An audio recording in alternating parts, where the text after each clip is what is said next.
No Brasil, temos o segundo Congresso Nacional mais caro do mundo. Mas se todo o poder emana do povo, como chegamos até aqui? A Crise dos Três Poderes. Estreia 1º de agosto, às 20 horas. Toque no link e cadastre-se para assistir. Só na Brasil Paralelo. Agrotóxico. Por que desse nome? Ele é tóxico mesmo? Então, se fosse o agrotóxico, seria algo que iria intoxicar o agro, e não é o caso. Para começar, a palavra agrotóxico só existe no Brasil, mas uma jabuticaba aí não tem em nenhum outro lugar do mundo, isso não existe. No mundo todo é pesticida. Pesticida, herbicida e tal, né? Pesticida. Defensivo e dentro agrícola, não tem um negócio desse? Aí eu já acho assim, que é chapa branca. É igual você chamar de veneno de um lado e chamar defensivo. O nome correto, preciso, é pesticida ou praguicida. Boa. É o que mata a praga, o que mata a peste. Dentro desse grupo tem os inseticidas, os herbicidas, os fungicidas e outros idas. Agora, é um produto fundamental, é um insumo que o agricultor conta aí para fazer o controle de pragas, né?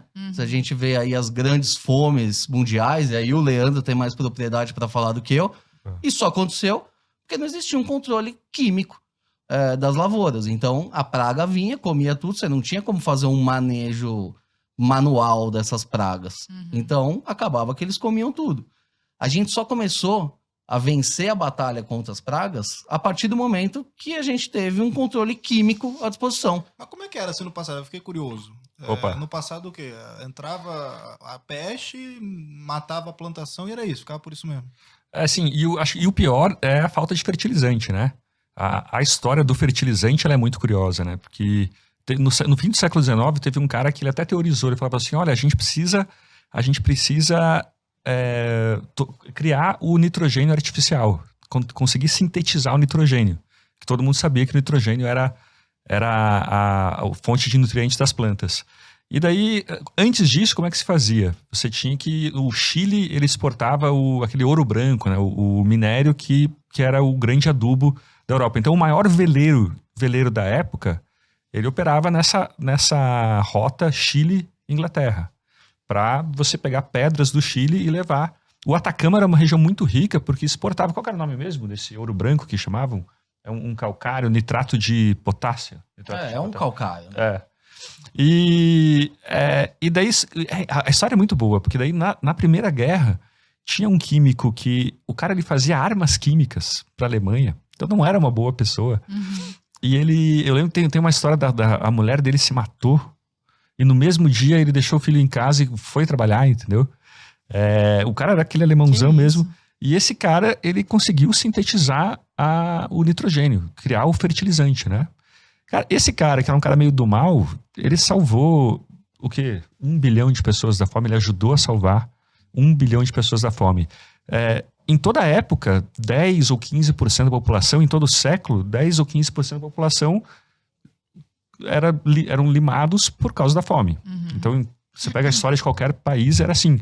Aquela ideia do Malthus, né, de que a população... aquilo era verdade até a Revolução Industrial, né, e um pouco depois. Né, a população crescia demais, você não tinha comida, a população descia. Crescia demais, não tinha comida, descia. E, de repente, a gente teve... do Thanos lá do Vingadores. Tem que matar metade a do população. Universo para ter o equilíbrio. Tanto que a população mundial ela ficou estabilizada ali abaixo de 2 bilhões de pessoas até os anos 60. E aí, com o advento das tecnologias, e aí eu falo muito dos pesticidas, mas os fertilizantes têm uma boa parcela, o melhoramento genético de sementes, a mecanização, é todo o pacote tecnológico. Pecuária também.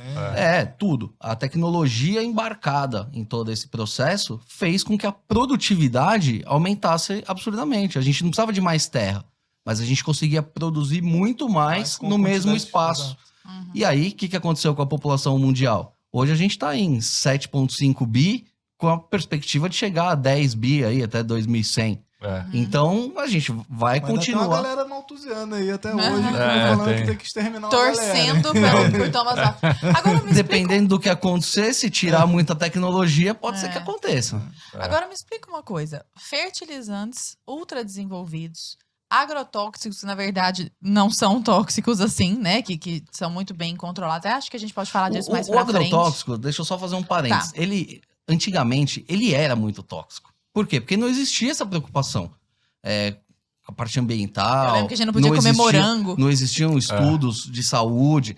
Antigamente, isso que eu tô falando, anos 60, até 70, o cara pulverizava ali a lavoura dele do lado do rio, chovia, escorria aquela cauda para dentro do rio, matava os peixes. E é verdade. Por quê? Porque os produtos eram realmente tóxicos.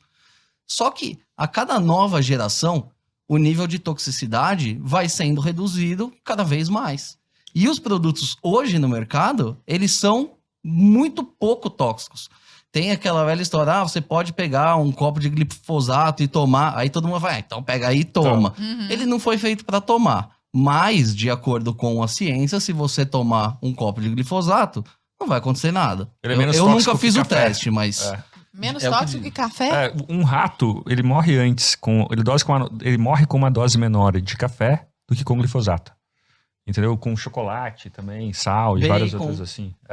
Que todo mundo fala, não, existem Tô pensando substâncias... que eu comi bacon no almoço, depois de tomar um café. É porque você precisa Péssimo. comer uma tonelada de bacon. É igual você precisa tomar uma tonelada de glifosato. Aham. Então tem lá Acho que eu consigo comer uma os tonelada. níveis de toxicidade e tal. Ah, isso aqui é possivelmente cancerígeno. Um monte de coisa possivelmente cancerígeno. Mas Aqui, ó. você precisa... Álcool está relacionado a maior Esse é o incidência dizem que de. limpa, não é? Não, tá 160 doenças. Ele está relacionado à maior incidência de 160 doenças. Então a gente fica falando a gente está tomando aqui, todo É mundo a questão toma. da dose também, né? Até água em excesso faz mal, né? Mas eu queria colocar duas coisas aí. Na verdade, tudo isso que eu vou falar eu aprendi com o Nicolas. Mas é bem interessante. Uma é assim, ó. Tem muito agrotóxico tentando ser aprovado no Brasil. Os japoneses, principalmente, não conseguem, porque não conseguem traduzir, não tem muito lobby no Brasil e tal. Como o Nicolas falou, uma empresa, como qualquer outra, ela tenta oferecer aquilo que ela tenta cumprir uma demanda da sua época. Então, nos anos 60, a demanda era agrotóxico eficiente e barato. Vai matar os peixes, vai matar o dane-se. Que era o DDT, né? Uhum. Que poupou milhões de vidas por causa da malária. Da malária, O DDT acabou com a malária. Por isso que fala dedetização. É o DDT.